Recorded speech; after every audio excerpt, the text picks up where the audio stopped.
श्रीमद्भागवत महापुराण प्रथम स्कंद 7वां अध्याय। अथ 7वां अध्याय है अश्वत्थामा द्वारा द्रौपदी के पुत्रों का मारा जाना और अर्जुन के द्वारा सुदामा का मानमर्दन।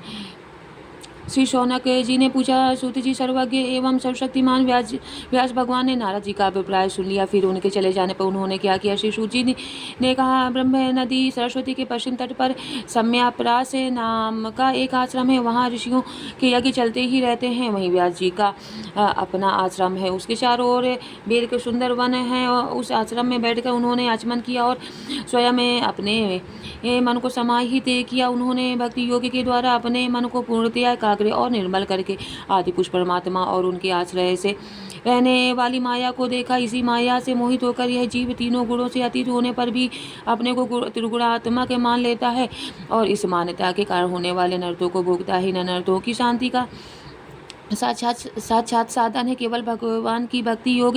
परंतु संसार के लोग इस बात को नहीं जानते। यही समझकर उन्होंने इसे परमहंसों की संहिता श्रीमद् भागवत की रचना की। इसके श्रवण मात्र से पुरुषोत्तम भगवान श्री कृष्ण के प्रति परम प्रेममय भक्ति हो जाती है, जिससे जीव के शोक मोह और भय नष्ट हो जाते हैं। उन्होंने इसे भागवत संहिता का निर्माण और पुनरावृत्ति करके इसे अपने निवृत्ति पारायण पुत्र श्री सुखदेव जी को पढ़ाया। शौनक जी ने पूछा, श्री सुखदेव जी तो अत्यंत निवृत्ति पारायण है, उन्हें किसी भी वस्तु की अपेक्षा नहीं है, वे सदा आत्मा में ही रमण करते हैं। फिर उन्होंने किस लिए इस विशाल ग्रंथ का अध्ययन किया? श्री सूत जी ने कहा, जो लोग ज्ञानी हैं, जिनकी अविद्या की गांठ खुल गई है और जो सदा आत्मा में ही रमण करने वाले हैं, वे भी भगवान के हेतु रहित भक्ति किया करते हैं, क्योंकि भगवान के गुण ही ऐसे मधुर हैं जो सबको अपनी ओर खींच लेते हैं। फिर सुखदेव जी तो भगवान के भक्तों के अत्यंत प्रिय और स्वयं भगवान वेद व्यास के पुत्र हैं। भगवान के गुणों ने उनके हृदय को अपनी ओर खींच लिया और उन्होंने उससे विवश होकर ही इस विशाल ग्रंथ का अध्ययन किया। शौनक जी, अब मैं राजर्षि परीक्षित के जन्म कर्म और मोक्ष की तथा पांडवों के स्वर्गारोहण की कथा कहता हूँ, क्योंकि इन्हीं से भगवान श्री कृष्ण की अनेक कथाओं का उदय होता है। जिस समय महाभारत युद्ध में कौरव और पांडव दोनों पक्षों के बहुत से वीरगति को प्राप्त हो चुके थे और भीमसेन की गदा से के प्रहार से दुर्योधन की जांघ टूट चुकी थी और तब अश्वत्थामा ने अपने स्वामी दुर्योधन का प्रिय कार्य समझकर द्रौपदी के सोते हुए पुत्रों के सिर काटकर उसे भेंट किए। यह घटना दुर्योधन को भी अप्रिय लगी, क्योंकि ऐसे नीच कर्मों की सभी निंदा करते हैं। उन बालकों की माता द्रौपदी अपने पुत्रों का निधन सुनकर अत्यंत दुखी हो गई। उसकी आंखों से आंसू छलछला आए, वह रोने लगी। अर्जुन ने उसे सांत्वना देते हुए कहा, कल्याणी, मैं तुम्हारे आंसू तब पोंछूंगा जब उसे आतताई ब्राह्मण धाम का सिर गांडी धनुष के बाणों से काटकर तुम्हें भेंट करूंगा और पुत्रों की अंत्येष्टि क्रिया के बाद तुम उसे पर पैर रखकर स्नान करोगी। अर्जुन ने इन मीठी और विचित्र बातों से द्रौपदी को सांत्वना दी और अपने मित्र भगवान श्री कृष्ण की सलाह से उन्हें साथी बनाकर कमर धारण कर और अपने भयानक गांडी धनुष को लेकर वे रथ पर सवार हुए और गुरुपुत्र अश्वत्थामा के पीछे दौड़ पड़े। बच्चों की हत्या से अश्वत्थामा का मन भी मन उद्विग्न हो गया था। जब उसने दूर से ही देखा कि अर्जुन मेरी ओर झपटे हुए आ रहे हैं, तब वह अपने प्राणों की रक्षा के लिए पृथ्वी पर जहाँ तक भाग सका था रुद्र भाग सकता था, रुद्र से भयभीत सूर्य की भांति भागता रहा। जब उसने देखा कि मेरे रथ के घोड़े थक गए हैं और मैं बिल्कुल अकेला हूँ, तब उसने अपने को बचाने के एकमात्र साधन ब्रह्मास्त्र को समझा। यद्यपि उसे ब्रह्मास्त्र को लौटाने की विधि मालूम न थी, फिर भी प्राण संकट देखकर उसने आचमन किया और ध्यानस्थ होकर ब्रह्मास्त्र का संधान किया। उस अस्त्र से सब दिशाओं में एक बड़ा प्रचंड तेज फैल गया। अर्जुन ने देखा कि अब तो मेरे प्राणों पर ही बनी है। तब उन्होंने श्री कृष्ण से प्रार्थना की। अर्जुन ने कहा, हे कृष्ण, श्री कृष्ण, तुम सच्चिदानंद स्वरूप परमात्मा हो, तुम्हारी शक्ति अनंत है। तुम ही भक्तों को अभय देने वाले हो, जो संसार की धधकती हुई आग से जल रहे हैं, उन जीव को उससे उबारने वाले एकमात्र तुम ही हो। तुम प्रकृति से परे रहने वाले आदि पुरुष साक्षात परमेश्वर हो। अपनी चित्त शक्ति स्वरूप शक्ति से बहिरंग एवं त्रिगुणमयी माया को दूर भगाकर अपने अद्वितीय स्वरूप में स्थित हो। वही तुम अपने प्रभाव से माया मोही जीवों के लिए धर्मादि रूप कल्याण का विधान करते हो। तुम्हारा यह अवतार पृथ्वी का भार हरण करने के लिए और तुम्हारे अनन्य प्रेमी भक्तजनों के निरंतर स्मरण ध्यान करने के लिए है। स्वयं प्रकाश स्वरूप श्री कृष्ण, यह तेज भयंकर तेज सब ओर से मेरी ओर आ रहा है। ये क्या है? ये कहाँ से क्यों आ रहा है? ये इसका मुझे बिल्कुल पता नहीं है। भगवान ने कहा, अर्जुन यह अश्वत्थामा का चला हुआ ब्रह्मास्त्र है। यह बात समझ लो कि प्राण संकट उपस्थित होने से उसने इसका प्रयोग तो कर दिया है, परंतु वह इसी अस्त्र को लौटाना नहीं जानता। किसी भी दूसरे अस्त्र से इसको दबा देने की शक्ति नहीं है। तुम शास्त्रास्त्र विद्या को भली भांति जानते ही हो। ब्रह्मास्त्र के तेज से ही इसे ब्रह्मास्त्र की प्रचंड आग को बुझा दो। सूर्य कहते हैं, अर्जुन विपक्षी वीरों को मारने में बड़े प्रवीण थे। भगवान की बात सुनकर उन्होंने आचमन किया और भगवान की परिक्रमा करके ब्रह्मास्त्र के निवारण के लिए ब्रह्मास्त्र का ही संधान किया। बाणों से वेष्टित उन दोनों ब्रह्मास्त्रों के तेज प्रलयकालीन सूर्य एवं अग्नि के समान आपस में टकराकर सारे आकाशों दिशाओं में फैल गए और बढ़ने लगे। तीनों लोगों को जलाने वाले उन दोनों अस्त्रों की बड़ी हुई लपटों से प्रजा जलने लगी। उसे देखकर सबने यही समझा कि यह प्रलय काल की संवर्तक अग्नि है।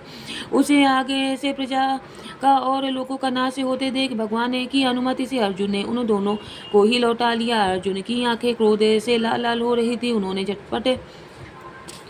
झपटकर उसे क्रूर अश्वत्थामा को पकड़ लिया और जैसे कोई रस्सी से पशुओं को बांध ले वैसे ही बांध लिया। अश्वत्थामा को बलपूर्वक बांधकर अर्जुन ने जब शिविर की ओर ले जाना चाहा, तब उनसे कमल नयन भगवान श्री कृष्ण ने कुपित होकर कहा, अर्जुन इस ब्राह्मण धम को छोड़ना ठीक नहीं है। इसको तो मार ही डालो।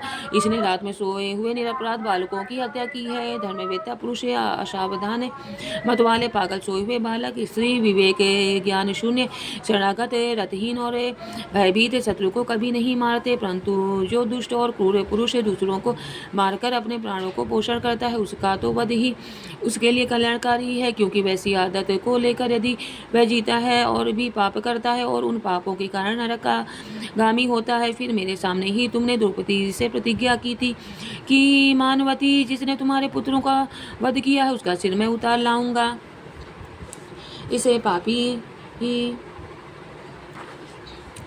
और कुलांगारे आतताई ने तुम्हारे पुत्रों का वध किया है और अपने स्वामी दुर्योधन को भी दुख पहुंचाया है। इसलिए अर्जुन इसे मार ही डालो। भगवान श्री कृष्ण ने अर्जुन के धर्म की परीक्षा लेने के लिए ही इस प्रकार की प्रेरणा की, परंतु अर्जुन का हृदय महान था। यद्यपि अश्वत्थामा ने उनके पुत्रों की हत्या की थी, फिर भी अर्जुन के मन में गुरुपुत्र को मारने की इच्छा नहीं हुई। इसके बाद अपने मित्र और सारथी श्री कृष्ण के साथ वे अपने युद्ध शिविर में पहुंचे। वहां अपने मृत पुत्रों के लिए शोक करती हुई द्रौपदी को उसे सौंप दिया।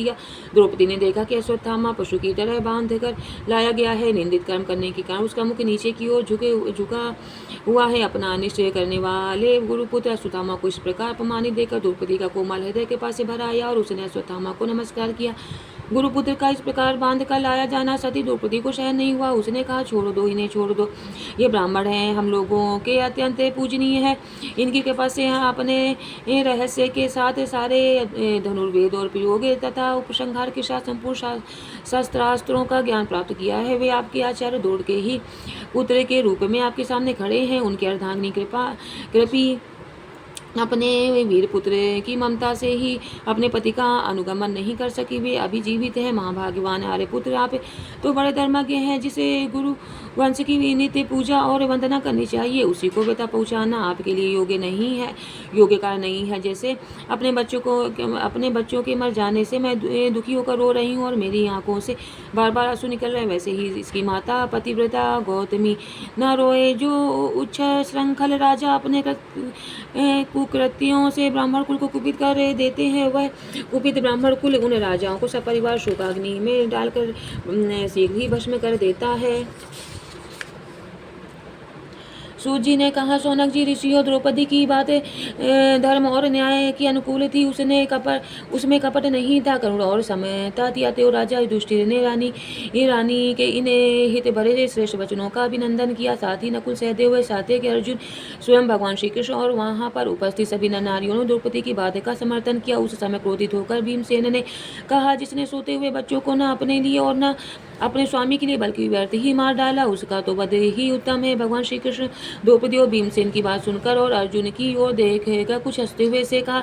भगवान श्री कृष्ण बोले, पतित ब्राह्मण का भी वध नहीं करना चाहिए और आतताई को मार ही डालना चाहिए। शास्त्रों में मैंने ही ये दोनों बातें कही है, इसलिए मेरी दोनों आज्ञाओं का पालन करो। तुमने द्रौपदी को सांत्वना देते हुए समय जो प्रतिज्ञा की थी उसे भी सत्य करो। साथ ही भीमसेन, द्रौपदी और मुझे जो प्रिय हो वह भी करो। सूजी कहते हैं, अर्जुन भगवान के हृदय की बात तुरंत ताड़ गए और उन्होंने अपनी तलवार से अश्वत्थामा के सिर की मणि उसे के बालों के साथ उतार ली।